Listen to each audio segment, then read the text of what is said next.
Julle moet maar verskoon as ek onder staan, ek verkies om by julle te staan. Maar dat ons mekaar in die oë kan kyk. Het is wonderlik om te hoor en te weet dat God is met ons. Dat hy sorg vir ons. Hy is daar vir ons. Hy is lief vir ons. Hy het alles vir ons gedoen wat moontlik kon, dat het met ons kan goed gaan. Maar weet julle, dit gebeur ongelukkig ook so dat ons baie keer hoor dat kinders van die Here die sêding gebruik van hoekom gebeur slegte dinge met goeie mense? Why does bad thing happen to good people? Nou hoop ek julle gaan eerlik wees, wie het dit al gebruik? Ja. Ek dink ek eers uitnodig nou. Dit klink as mense parallelienaars. Ons hoor baie keer dat mense sê, maar ek dien tog die Here. Ons hoor wat gebeur, ons hoor hoe daar vir mense gesorg word, ons hoor hoe dinge gebeur, en ons wonder partykeer, hoekom gebeur daar nog steeds slegte dinge met my? Ek is mos 'n kind van die Here. Hy gee dan die beloftes, dat hy na ons sal kyk, dat ons sal boete bewaar, dat hy met ons sal wees. Hoekom gebeur daar nog slegte dinge met my? En weet julle, as ek dink aan hierdie gedagte van hoekom gebeur daar slegte dinge met goeie mense, dan kom maar een persoon in die Bybel by my op. En ek wil vanmôre met julle gesels oor hierdie gedagte. Ek kan nie vir julle sê hoekom gebeur slegte dinge nie, maar ek gaan vir julle iets meer daaroor sê, hoop ek. En as ek aan een persoon bedink oor wat hierdie selfe vraag gevra het, dan moet ek teruggaan na Job toe. Amen. Daar is niemand anders in die Bybel wat ek vanmôre kan gebruik as 'n voorbeeld van hoekom gebeur slegte dinge met goeie mense nie. En ek hoop julle het baie tyd, want ek gaan deur die hele Job met julle werk. Amen. Ja. Ek gaan net so 'n paar teksversies deur Job gebruik om vir julle 'n paar te gewys. Ek gaan nie alles lees nie, maar ek gaan begin by die heel eerste teksvers. Job 1 vers 1. Daar was 'n man in die land wie se naam was Job, en die man was vroom en opreg en godvreesend en een wat afgewyk het van die kwaad. Die Bybel sê vir ons hier, Job was 'n goeie man. Sê nou maar my eie woord, hy was 'n goeie man. Die Bybel beskryf hom as 'n vroom man, hy beskryf hom as opreg, as godvreesend en iemand wat afgewyk het van die sonde, wat afgewyk het van die kwaad.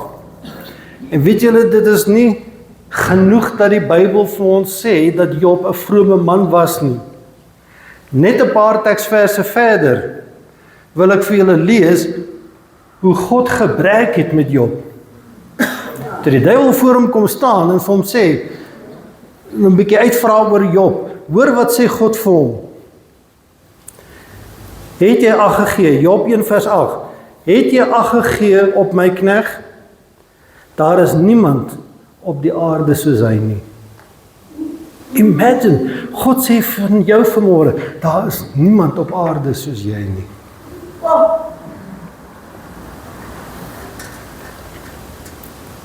Hy sê, Job is 'n man vroom en opreg, godvreesend en wat afgewyk het van die kwaad.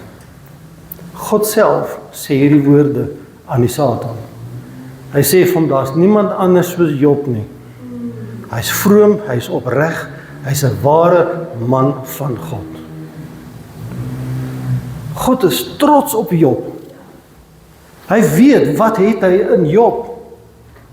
Want hy sien Job se lewe, hy is betrokke in Job se lewe. Hy's deel van Job se lewe, hy's altyd daar by Job. Hy weet hoe dit gaan. As ons die hele gedeelte lees, dan hoor ons hoe God Job se werke, sy diere geseën het. Dat alles vermeerder het. God het vir hom gesorg.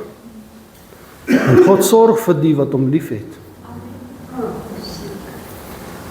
Kom ons gaan verder.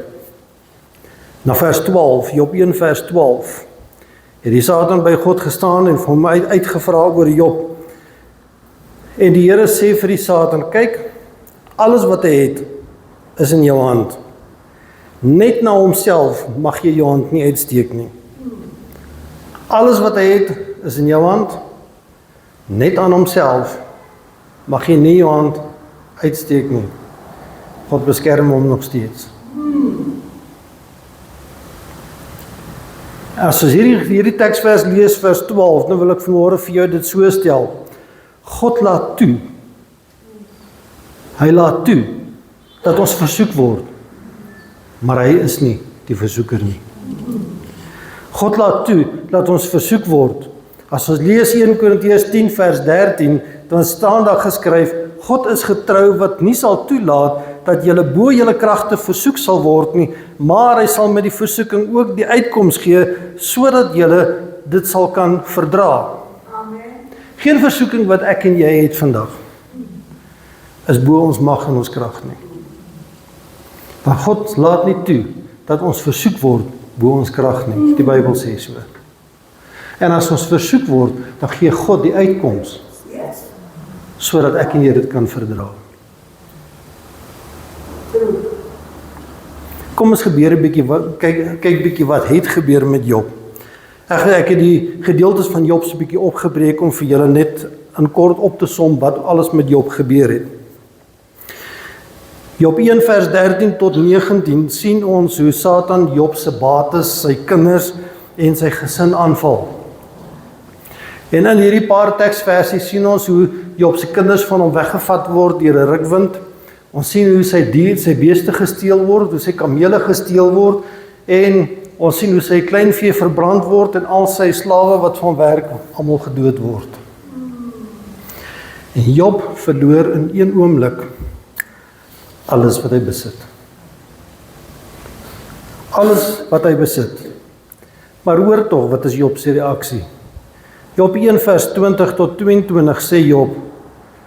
Job staan toe en hy skeer sy mantel en het sy hoof geskeer en in aanbidding op die grond geval. Hy het nie gekla en gemurmureer voor God nie. Hy het aanbidding voor God geval en gesê, naak het ek in die wêreld ingekom en so sal ek weer uitgaan. Want die Here het gegee en die Here het geneem. Hy het aanvaar sy lot wat met hom gebeur, want God is in beheer. Yes, hallelujah. Wie van ons sou al iets anders kwyt geraak het? As my net 'n slegte dag by die werk het, dan hoor ons dit vanaand by die huis. Daar moet net iemand wees wat vir ons verkeerd opgevryf het, dan is ons kwaad. Ek wil amper sê dan het ons hierdie houding wat daarmee saamkom. Onthou hierdie woord houding, ek gaan dit dalk 'n paar keer nog noem. En so gaan Satan verder en hy kom agter my, hey, ek het alles van Job gevat en ek kry nog nie dat Job iets anders sê as om in die Here se naam groot te maak nie. Kom ons probeer so 'n bietjie meer. Ons gaan so 'n bietjie die ekstra myl stap. Job 2 vers 7 en 8 sien ons hoe Satan Job se gesondheid aanval. Sy hele lyf van kop tot voete word met swere, kry hy swere op. En die duiwel kom gee vir hom 'n stuk potskerf om vir hom waarmee hy hierdie goed kan krap wat juk. Dis mos nou net om dit erger te maak. Hy kom beproef Job tot op sy uiterste om te kyk of hom kan breek, want hy mag nie aan sy lewe vat nie. Selfs Job se vrou, Job 2 vers 9, kom sy vrou na hom toe en sy vra vir hom, volhard jy regtig nog in jou vroomheid? Seën God en sterf. Dit gaan vir jou beter wees. Maar ek hou van Job se attitude. Hy antwoord daar terug in Job 2 vers 10, maar hy antwoord en hy sê vir haar, soos 'n dwaas praat jy.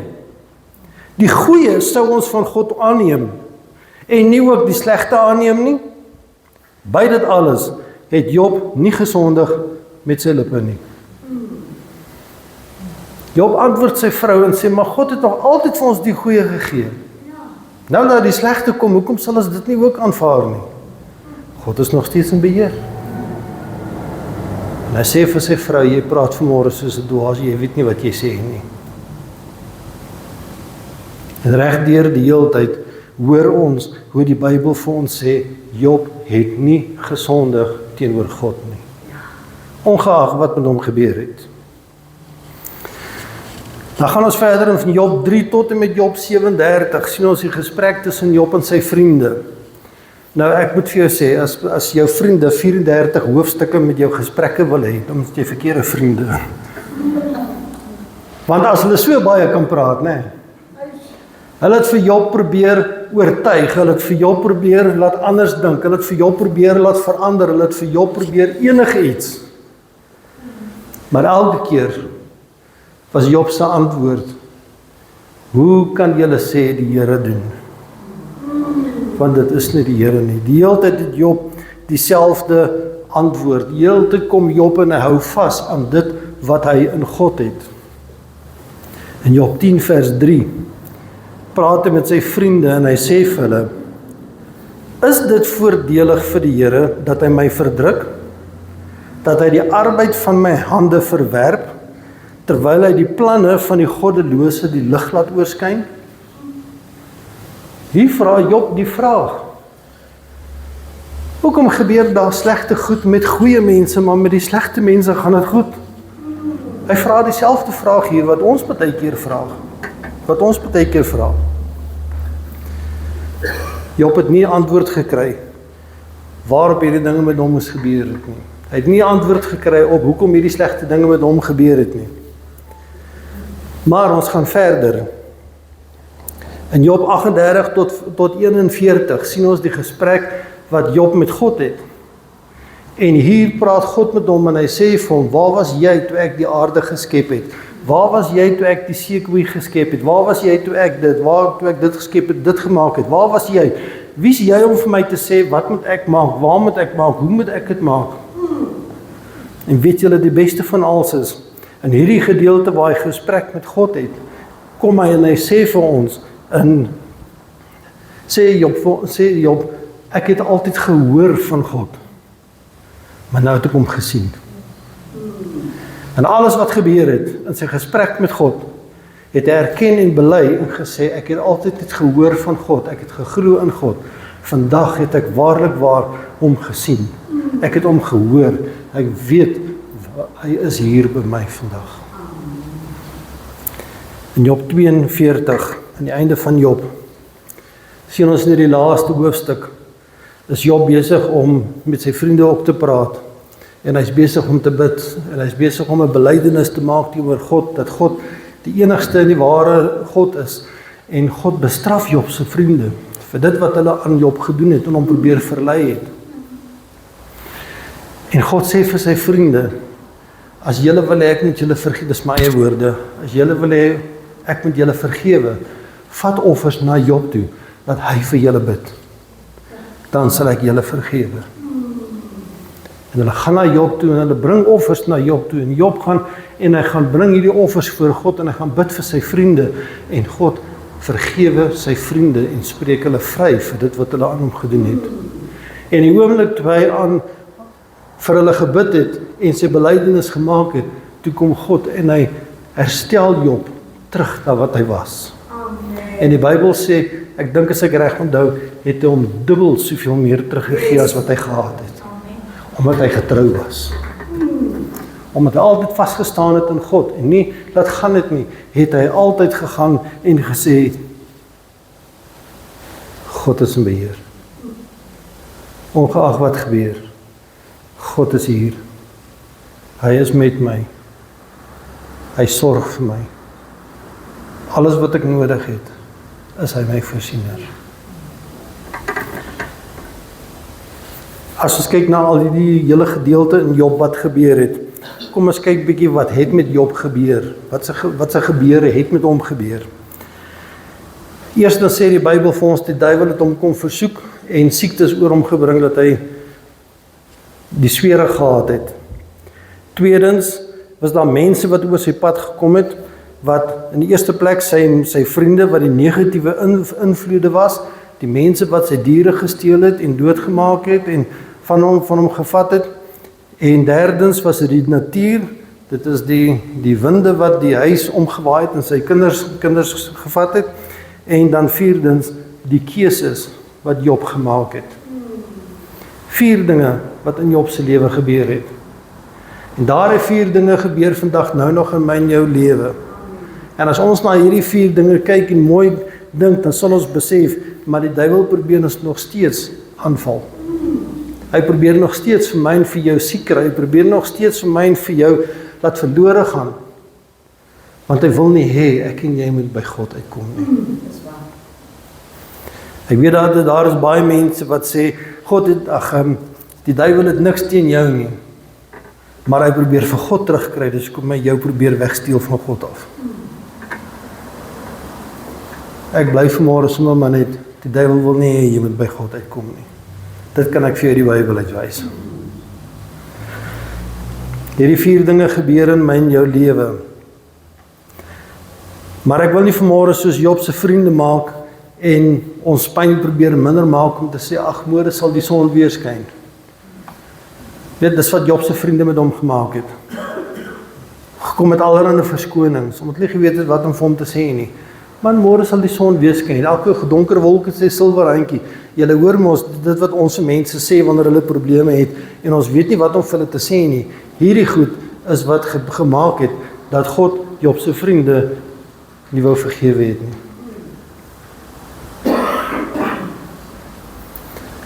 Ek wil nie vanmôre soos die vriende maak om vir jou te sê dit sal môre weer goed gaan nie. Maar ek wil vanmôre wil ek vir jou sê ons soek vandag die teenwoordigheid van God in ons lewe. Dan sal ons sy teenwoordigheid in ons storm ervaar en ons storm in ons binneste sal stil word. Ek gaan vir julle wys so eentjie aan oor die storm wat stil word. Ons leef in 'n gefalle wêreld, ons leef in 'n sondige wêreld. Maar God laat steeds nie toe dat die duiwel met ons enigiets maak wat hy wil nie. Hy is nog steeds besig om my en jou te beskerm. Wanneer die duiwel ons aanval, in 1 Petrus 5 vers 8 sê hy, die duiwel loop rond soos 'n brullende leeu en soek wie hy kan verslind. Wees vanmôre gewaarsku, die duiwel is daarop uit om jou te verslind. Hy gaan nie jou uitlos nie. Hoe meer en hoe nader jy aan God kom, hoe meer gaan hy jou wil verslind, hoe meer gaan hy jou wil verskeer, hoe meer gaan hy van jou wil ontslaa raak om te keer dat jy by God uitkom. Maar gelukkig gee die woord vir ons in Jakobus 4 vers 7 die belofte wat sê, weerstaan die duiwel en hy sal van jou wegvlug. Dink net as Job daai belofte gehad het. Maar vandag het ek en jy daai belofte. Dat ons kan vanmôre die duiwel weerstaan en hy sal van ons wegvlug.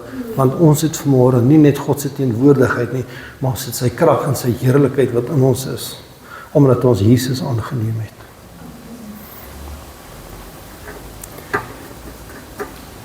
Ons het nog steeds mense wat oor ons pad kom. Wat vir ons verlei. Mense wat vir ons kom. Ek wil nou nie lelik praat nie, maar ek dink die mooiste wat ek dit nou kan stel wat met ons kom nonsens praat. Julle verstaan wat ek sê as ek dit sê. Mense wil regtig graag met ons kom gesels en ons kom probeer verlei met allerlei mooi praatjies. Maar weet julle, die Bybel leer vir my en vir jou, Lukas 6 vers 28, seën die wat julle vervloek en bid vir die wat julle beledig. Romeine 12 vers 14 sê, seën die wat julle vervolg, seën en moet hulle nie vervloek nie. Dit kom my en jou nie toe nie, dit kom God toe. Die natuur weet ons, sien ons in Matteus. Praat die Bybel van in die eindgebeure en ons glo ons is in die einde van dae wat die seisoene die mekaar gaan raak en die natuur gaan gebeur en dit gaan reën en dit gaan aardbewings wees en dit gaan vloede wees en ons is nie vrygeskel daarvan nie. Ons gaan daardeur gaan. Maar hoor wat sê die Bybel oor die natuur. Matteus 5 vers 45 sê hy laat sy son opgaan oor die slegtes en die goeies. Amper verloor ek my plek, jammer. En hy laat reën op die regverdiges en die onregverdiges val. So die feit dat ons kinders van God is, beteken nie ons gaan vrygeskel word van die natuur en dit wat gebeur nie. Ons keuses. Ons pluk daagliks die vrug van die keuses wat ons maak. Romeine 12 vers 1 begin om te sê dat ons liggame moet stel as 'n lewendige, heilige en God 'n welgevallige offer. Dit is ons redelike godsdiens. Dis die beginpunt, dis die wegspringplek, is waar ek myself, my liggaam, heilig voor God hou. Nou wil ek amper vir jou sê, ons moet onsself hou soos Job. Ons moet seker maak dat ons is vroom. Ons is Godvreesend en ons wyk van die kwaad af. Dan gaan hy verder in Romeine 12 vers 2 en hy sê, word nie aan hierdie wêreld gelykvormig nie, maar word verander deur die vernuwing van julle gemoed. Hy sê hier ons moet verander word in die vernuwing van ons gemoed. En weet julle, as ons môre praat van ons gemoed, dan wil ek die woordjie gemoed vat en sê, dit gaan vanmôre vir my oor hoe my en jou attitude, ons houding. Dit is mos jou gemoed. As ek vanmôre by kom en ek vra, hoe is jou gemoed vanmôre? Hoe is jou attitude vanoggend? Wat se attitude het jy? Waarmee het jy in die kerk ingestap vanmôre?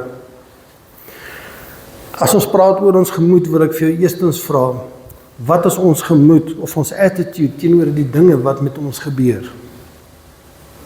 Want die dinge gaan gebeur, die Bybel waarsku ons dat hierdie dinge gaan gebeur. So wat is ons attitude teenoor hierdie dinge wat gebeur met ons? So maar onlangs kan ons die voorbeeld gebruik van die krag wat weg is, die water wat weg is. Ons kan praat oor die geraas in die dorp, ons kan praat oor die skote wat klap en die inbrake, en wat is ons gemoed daaroor? Hoe voel ons regtig daaroor? Want jy sien, ons is maklik om te sê ek is 'n kind van die Here, maar as ons by mekaar kom, dan hoor jy ons gemoed is negatief teenoor al hierdie dinge wat gebeur. En ek wil dit verder uitbrei om vir jou te vra, wat is jou gemoed teenoor God wanneer hierdie dinge met jou gebeur? Want jy sien, wanneer hierdie dinge met ons gebeur en ons is besig om teenoor God, die eerste vraag wat ons gewoonlik vra is, hoekom laat God hierdie dinge gebeur? Waarom gebeur hierdie dinge met my? Waarom word hierdie slegte dinge gebeur dit met die goeie mense? Weet julle, as ons teenoor God 'n attitude het, dan wil ek dit vir jou, ek gaan nie sê opbreek nie, maar ek wil dit vanmôre vir jou op 'n ander manier laat sien. Ek gaan vir 'n stukkie gedeelte lees uit 1 Korintiërs 10 vers 9 tot 10. Vers 9 sê, laat ons Christus nie versoek, soos ook sommige van hulle gedoen het nie, want hulle het deur die slange omgekom. Ons almal ken hierdie gedeelte, waar mense gemurmureer het en vir God versoek het. Nou wil ek eers vir jou vra, wat beteken dit vanmôre as ek en jy God versoek? Jy mag vir my sê wat jy dink, wat dit beteken om God te versoek. As jy weet wat dit is, wat dit beteken. As ek God vanmôre versoek, dan kom ek vanmôre na God en ek sê vir hom, ek bargain met hom. As hy dit vir my sal doen, dan sal ek dit doen. Ek's besig om God te toets, ek's besig om God te versoek. Ek's besig om vir hom te sê, ek sal dit doen, maar jy moet eers dit vir my doen. En as jy dit doen, dan sal ek dit doen. Ek kan onthou jare terug, ek praat van baie jare terug, toe ek 'n jong man was in my 20's, het ek die fout gemaak om te sê, Here, as u my sal verlos van hierdie dinge in my lewe, dan sal ek vir u gaan werk. Met die hoop, hy sal my verlos daarvan. Dit het nie gegaan oor om vir hom te gaan werk nie, dit het gegaan oor wat ek daaruit kan kry. En weet julle, so versoek ons God. En die Bybel sê in Matteus 4 vers 7, toe Jesus in die woestyn was en die duiwel hom versoek het, het hy aan die duiwel gesê, daar staan geskrywe, jy mag die Here jou God nie versoek nie. Maar tog so maklik versoek ons God. As dinge met ons gebeur, as die dinge in ons lewe kom, dan is ons besig om God te versoek. Ons gaan verder in vers 10, wat sê, en moenie murmureer soos ook sommige van hulle gemurmureer het nie, want hulle het deur die verderwer omgekom. Wat gebeur as ons murmureer? Ek wil vir jou lees wat die Woordeboek sê, hoe hy die woord murmureer beskryf. Hy sê, ons murmureer wanneer ons ontevrede is, wanneer ons mompel, wanneer ons kla, wanneer ons mor. Om te murmureer is wat jy doen wanneer jy ondankbaar is. Dit beskryf 'n gesindheid wat geloof steel en beloftes op 'n afstand hou. So dink bietjie daaraan, as hierdie dinge met ons gebeur en ons is besig om te murmureer en te mompel oor alles wat gebeur, dan steel dit my in jou geloof in God en dit hou God se beloftes van ons af weg. Dan het ek en jy moeilikheid. Dan gebeur dinge met ons.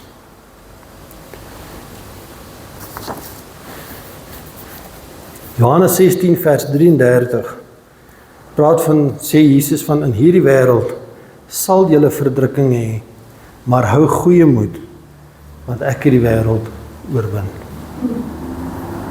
Daar's vir my en vir jou iets om aan vas te hou vanmôre. As dinge met ons gebeur, sê Jesus, dit gaan gebeur. Daar gaan dinge met jou gebeur in hierdie wêreld, wat jy nie van gaan hou nie, waarmee jy ontevrede gaan wees. Maar hou goeie moed. Hy sê, hou 'n goeie attitude. Want hy het dit klaar oorwin. Hy het dit klaar betaal. Daar is geen belofte dat dit met ons net goed sal gaan nie. Geen. Daar is 'n teksversie wat mense wel gebruik, in Jeremia 29 vers 11, wat praat van die gedagtes wat God in aangaande ons het, en gedagtes van vrede en gedagtes van voorspoedige lewe. Het ons al mooi gelees wat sê hierdie teksvers.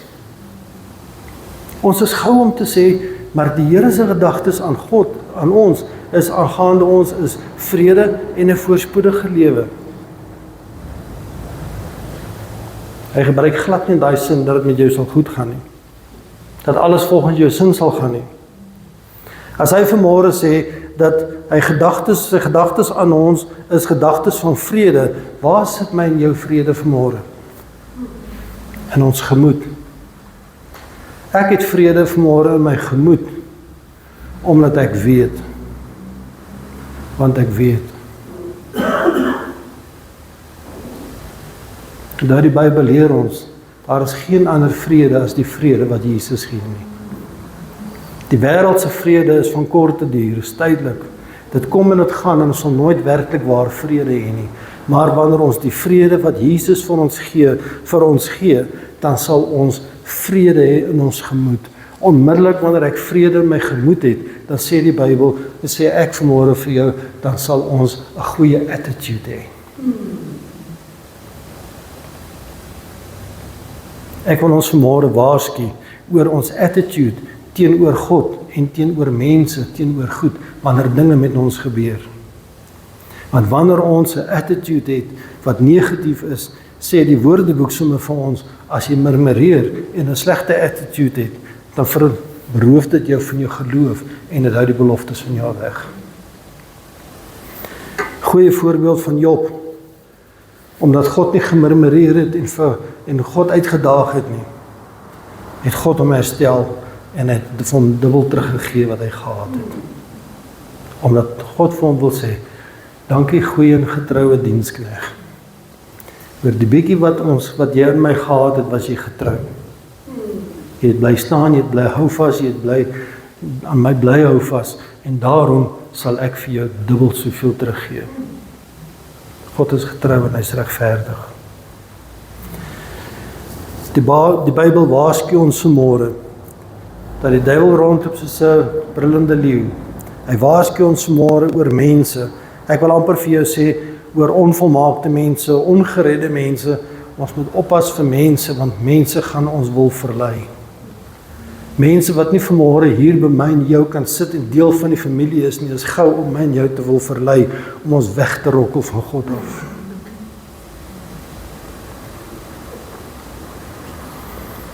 Ek hou van die gedeelte wat gepost was hierdie week op die groep wat gesê het van die man wat of die persoon wat in die kerk was met 'n demoon. Onthou, nie almal wat in die kerk sit is kinders van God nie. Ons moet ook versigtig wees vir mense in die kerk. Ons moet versigtig wees wat ons van mense ontvang, wat mense vir ons sê, wat ons vir mense sê, want dit sê baie van my en van jou. Dit sê van ons attitude, dit sê van ons van die Here se genade vir ons en oor ons lewe. Maar die Bybel waarsku ons oor die duiwel, oor mense, oor natuur en oor ons keuses. En eintlik die laaste wil ek vanmôre vir jou sê, die grootste ding wat met my en jou gebeur is ons keuse. Die keuses wat ons maak. As ons volgende opstaan, dan kies ons. Is ek volgende in 'n slegte mood, is ek volgende in 'n goeie mood? Is ek vanmôre in 'n omgekrapte mood, is ek vanoggend nie lus om met enigiemand te meng nie? Wat is my en jou mood vanoggend, ons attitude? Met wat se attitude het ons by die deur ingestap? Waarmee het ons hiernatoe gekom? Ons attitude bepaal baie van ons lewe. Maar die uitkoms wat ons môre het vir 'n hoopvolle lewe om vandag 'n goeie dag te hê, lê in my en jou gemoed. Wanneer ek en jy die keuse maak om vanmôre te sê, ek gaan die attitude hê om aan God te hou vas, maak nie saak wat gebeur nie.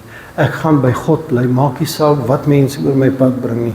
Ek gaan aan God bly aanbid, maak nie saak wat mense aan my doen nie.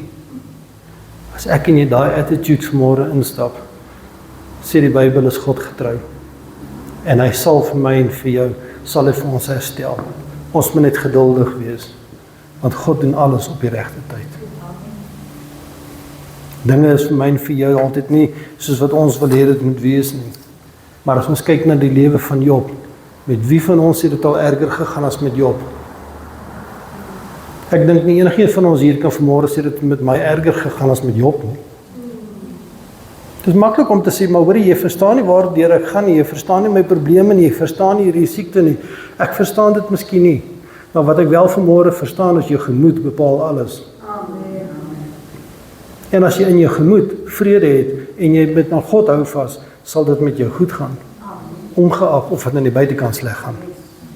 Want die goed gaan kom van binne af wat God vir jou bring. Dit is nie die wêreld wat ons laat goed gaan nie. Ons kan vanmôre hier instap, ons kan vanmôre hier uitstap, maak nie saak of die krag af is nie. Ek kan nog steeds gelukkig wees. Amen. Maak nie saak of daar nie vandag water is nie. Sorry as ek dalk 'n bietjie stink, maar ek is nog steeds in 'n goeie moed. Amen. Want ek weet die Here is met my, hy is hier, hy hou my vas. Hy dra my, hy sorg vir my, hy gee vir my alles wat my hart, alles wat ek nodig het, die gee hy vir my en voorsien hy vir my. As kyk na Job se lewe, dan hoop ek dat Job se lewe vanmôre vir my en vir jou, ek wil nie sê 'n tigtiging kan wees nie, maar kom as 'n eerder 'n aanmoediging kan wees, dit klink dalk beter. Mag Job se lewe vir my en vir jou vandag 'n aanmoediging wees. Dat wanneer ons aan God hou vas, maak nie saak wat oor ons lewe kom nie. Die Bybel waar sê ons, daar sal dinge gebeur. Dit gaan kom. Moenie dink as iets sleg gaan, jy het iets verkeerd gedoen nie. Moenie dink omdat iets sleg gaan, Here is besig om jou te straf nie. Moenie dink as iets fout is, jy het nou weer iets fout gedoen nie. Jy sien, ek het al mense ontmoet wat by my kom sit het en sê hulle vir my, maar ek gaan kerk toe. Ek lees nou elke dag my Bybel, ek bid elke dag, maar dit gaan nog nie beter nie. Ek sê, maar dit is veronderstel om met jou slegter te gaan as jy kerk toe gaan Bybel lees en bid. Want die duiwel gaan jy nie uitlos nie. Maar die verskil kom, is dit wat jy doen, kom dit uit jou hart uit of kom dit uit jou verstand uit? Wil ek en jy die Here dien, wil ons Bybel lees, wil ons bid omdat ons wil hê dit moet met ons goed gaan, omdat ons iets van God wil hê? Slegte nuus vanmôre. Dit gaan met jou baie sleg gaan. Maar as ek en jy vanmôre hier is omdat ons sê, my God, my alles, my begin en my einde, my voorsiening, my genesing, my redder, my alles. Dan kan ons môre hier uitstap met vrede in ons hart en met die regte attitude, ongeag wat die wêreld vir ons bring, ongeag wat gegee word, kan ons in rus en vrede in Christus Jesus wees. Kom ons sluit ons oë en bid ons saam.